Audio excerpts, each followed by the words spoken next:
Bismillahirrahmanirrahim. Assalamualaikum warahmatullahi wabarakatuh. Bagaimana kabar kalian semua? Mudah-mudahan kalian senantiasa dalam keadaan sehat walafiat. Amin amin ya rabbal alamin. Alhamdulillah kita bisa berjumpa kembali dalam pembelajaran bahasa Indonesia kelas 7. Saat ini kita berada di pertemuan kelima. Kita akan belajar tentang surat pribadi dan surat dinas. Untuk video kali ini kita akan membahas terlebih dahulu mengenai surat dinas. Apa itu surat dinas? Ya, simak terus video kali ini.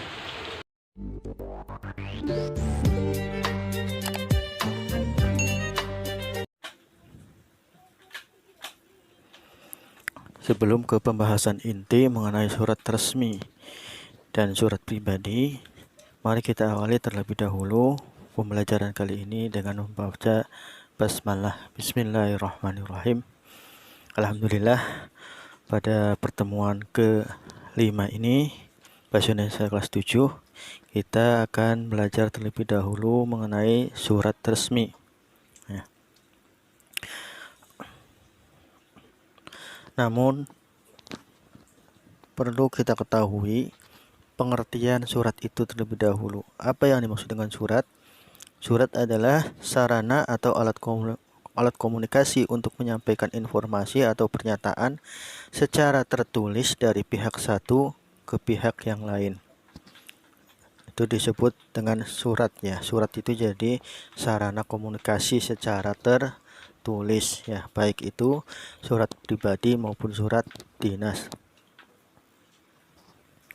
Kemudian fungsi surat, apa fungsinya? Yang pertama yaitu sebagai alat komunikasi tulis ya, karena komunikasi itu kan ada dua ya, ada secara lisan dan ada secara tertulis. Maka surat ini menjadi alat komunikasi tulis secara tertulis ya. Kemudian yang kedua sebagai alat bukti tertulis ya, seperti misalnya surat pribadi ataupun surat dinas ya, di perkantoran-perkantoran itu, maka ketika ada surat yang masuk itu maka sebagai bukti ya, sebagai alat bukti tertulisnya seperti itu. Kemudian yang ketiga itu alat bukti historis atau pengingat ya, arsipnya. Biasanya di suatu lembaga ya, ketika membuat suatu surat maka ada satu surat yang disiapkan untuk lembaga itu sendiri, artinya sebagai arsip ya, sebagai arsip nanti sebagai bukti nanti bahwa lembaga tersebut sudah pernah mengirimkan surat apa saja ya. Kemudian yang keempat yaitu sebagai pedoman kerja atau peraturan SK ya, bahwa di dalam kehidupan lembaga tentunya ini sebagai pedoman kerja ya, surat ini ya. Kemudian selanjutnya jenis surat ya. Jenis surat itu berdasarkan isinya, ada surat pribadi ya, surat kemudian yang kedua surat dinas atau disebut juga sama dengan surat resmi. Kemudian yang ketiga surat niaga atau surat dagang ya. Berdasarkan jangkauan penggunaannya ya, surat itu dibagi menjadi dua lagi. Yang pertama surat intern, yang kedua surat extern ya. Intern itu maksudnya surat internal, extern itu surat eksternal. Nah, surat intern ini komunikasi dalam satu kantor ya, misalnya dalam lembaga A ya, kepala bidangnya membuat suatu surat tapi ditunjukkan kepada anggota atau sesama divisi ya, yang masih dalam lingkupan satu kantor atau satu lembaga, maka itu adalah surat intern, surat internal ya. Kemudian ekstern itu komunikasi dengan pihak luar kantor ya, misalnya lembaga A memberikan surat kepada di luar lembaganya ya, di luar, bukan di lingkup satu lembaganya, maka itu adalah surat eksternal kepada pihak luar ya. Ya.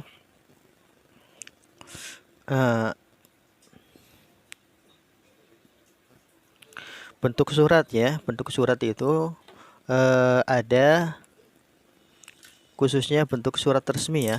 Ada 3 ya. Yang pertama lurus penuh, kemudian yang kedua bentuknya lurus ya, kemudian yang ketiga setengah lurus. Nah, berikut nanti contohnya berkaitan dengan bentuk surat resmi yang berkaitan dengan yang 3 ini. Ya, inilah contoh bentuk surat lurus penuh ya. Kita lihat dari atas sampai bawah ya, ini lurus penuh ya. Sebelah kirinya nih ya, ini semuanya lurus ya, lurus dari atas sampai ke bawah. Nah, ini contoh bentuk surat lurus penuh. Nah, coba kita bandingkan dengan bentuk surat lurus ya. Nah, ini bentuk surat lurus ya. Kalau yang lurus penuh itu semuanya di sebelah kiri ya, lurus semua. Namun yang berbentuk lurus ini kita lihat di bagian nomor 8, 9, 10, 11 ini ada di sebelah kanan ya. Kalau yang penuh lurus itu semuanya ada sebelah kiri. Nah, ini contoh bentuk lurus ya. Kemudian yang ketiga yaitu contoh bentuk surat setengah lurus ya. Setengah lurus itu seperti ini. Ini juga lihat perbedaannya juga berbeda ya. Kalau di sini setengah lurus itu nomor 5 ya, kemudian nomor 6. Nah, ini juga di tengah-tengah ya. Tidak lurus di sebelah kiri. Nah, inilah perbedaan antara bentuk bentuk lurus penuh, lurus, kemudian setengah lurus. Selanjutnya bahasa surat ya. Bahasa surat tentunya harus efektif ya, bahasanya efektif itu sederhana ya, tidak bertele-tele, tidak seperti halnya karya tulis yang lainnya ya. Misalnya kemarin kalian belajar tentang tes observasi atau misalnya tes deskripsi, maka di situ 1 paragraf, 2 paragraf panjang lebar. Kalau surat itu berbeda dengan tes-tes yang lainnya. Nah, harus sederhana ya, kemudian ringkas, jelas, sopan. Ini sopan juga harus menjadi salah satu kriteria surat ya. Kemudian menarik ya.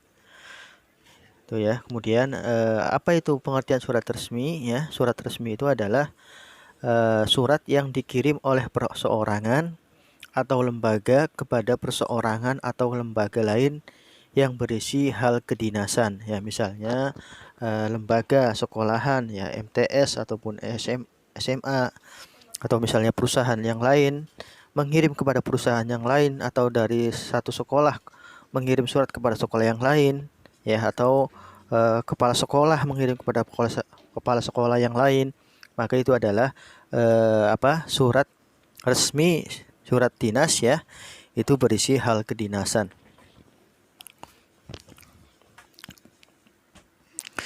Kemudian bagian-bagian suratnya, bagian-bagian surat resmi atau sama dengan unsur-unsur surat resmi, yang pertama itu adalah kepala surat atau kop surat ya. Yang kedua tanggal surat ya. Yang ketiga nomor surat. Yang keempat lampiran surat. Yang kelima hal surat atau perihal surat ya. Yang keenam alamat surat. Yang ketujuh salam pembuka. Yang kedelapan paragraf pembuka. Yang kesembilan isi surat. Yang kesepuluh paragraf penutup. Yang kesebelas salam penutup. Yang ke-12 tanda tangan, nama jelas ya, kalau ada dicantumkan jabatannya. Kemudian yang terakhir itu adalah tembusan. Nah, untuk lebih jelasnya simak terus ya, berikut ini penjelasan mengenai unsur-unsur surat atau bagian-bagian surat resmi secara detailnya. Ya, berikut penjelasan mengenai unsur-unsur surat atau bagian-bagian surat ya. Silakan kalian bisa melihat juga di internet ya, di Google ya. Ini sumbernya di atas bisa dilihat ya, jika ingin melihat sendiri untuk lebih jelasnya ya. Di sini contoh surat dinas sekolah ya. yang paling atas terlebih dahulu ya, di sini pemerintah daerah khusus ibu kota Jakarta, Dinas Pendidikan, Sekolah Menengah Atas SMA Cendana ya. Kemudian di sampingnya ada logo ya, sampai kemudian di sini ada alamat emailnya. Nah, ini disebut dengan kop surat atau kepala surat ya. Jadi kepala surat itu berisi nama lembaga atau nama PT, nama yayasan ya, kemudian disertai dengan logo dan alamat lengkapnya gitu. Nah, kemudian di bawahnya Jakarta, 25 Juni 2019 ya. Ini disebut dengan tempat pembuatan surat ya, tempat dan tanggal pembuatan suratnya. Tapi intinya ini tanggal pembuatan surat ya. Kalau di aturan bahasa Indonesia itu tempatnya tidak perlu dicantumkan. Akhirnya cukup 25 Juni 2019. Kenapa tidak tercantumkan? Karena sudah tercantum di bagian kop suratnya gitu. Ya, tapi karena sini sudah menjadi lazim di masyarakat, maka ya mau tidak mau ya hak masing-masing pembuat surat ya. Kemudian di bawahnya lagi nomor ya, nomor 0425-77-234. Nah, ini nomor suratnya ya. Nomor surat ini juga berbeda-beda, masing-masing lembaga, masing-masing yayasan, masing-masing perusahaan mempunyai aturan tersendiri-sendiri ya. Ada yang misalnya bagian pertama itu berisi dengan keterangan urutan suratnya, misalnya 01, 02, 03, berarti itu surat pembuatan yang ke-1, yang kedua, yang ketiga, dan seterusnya. Kemudian ada nama lembaganya dalam bentuk singkatan, kemudian ada bulannya ya, bulan dengan angka Romawi, kemudian ada tahunnya, kemudian di bawahnya itu lampiran. Jadi di sini lampirannya strip menunjukkan bahwa di sini tidak ada lampirannya ya. Kalau misalnya ada satu lampiran, ada dua lampiran ya. Kemudian perihal di sini rapat wali murid ya, rapat wali murid diperuntukkan, surat ini diperuntukkan untuk rapat wali murid. Kemudian di bawahnya lagi kepada bapak atau orang tua atau wali siswa kelas 9 ya, di tempat ini alamat yang dituju.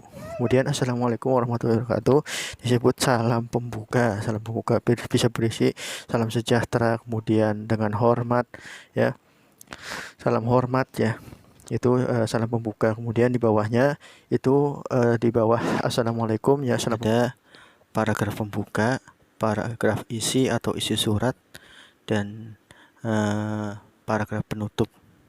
Namun ada juga surat yang setelah salam pembukanya langsung isi surat ya, satu paragraf, kemudian langsung ke salam penutup ya.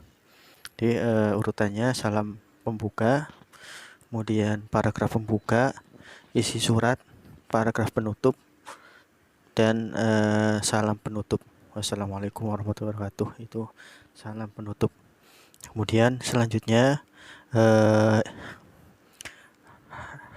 nama dan tanda tangan ya, disertai dengan gelar jika ada, seperti ini. Kemudian biasanya surat itu ada tembusannya ya, walaupun tidak semua surat ada tembusannya gitu. Nah, kalaupun ada tembusannya, maka di bawah kepala SMA Cendana, namun di sebelah kiri ya, kiri bawahnya gitu, seperti itu ya. Silakan kalian bisa mendownload file di website, kemudian membacanya, memahaminya. Mudah-mudahan jika lewat video ini kurang paham, bisa memahaminya lewat file yang sudah tersedia di website ya. Mudah-mudahan kalian bisa memahaminya. Terima kasih. Assalamualaikum warahmatullahi wabarakatuh.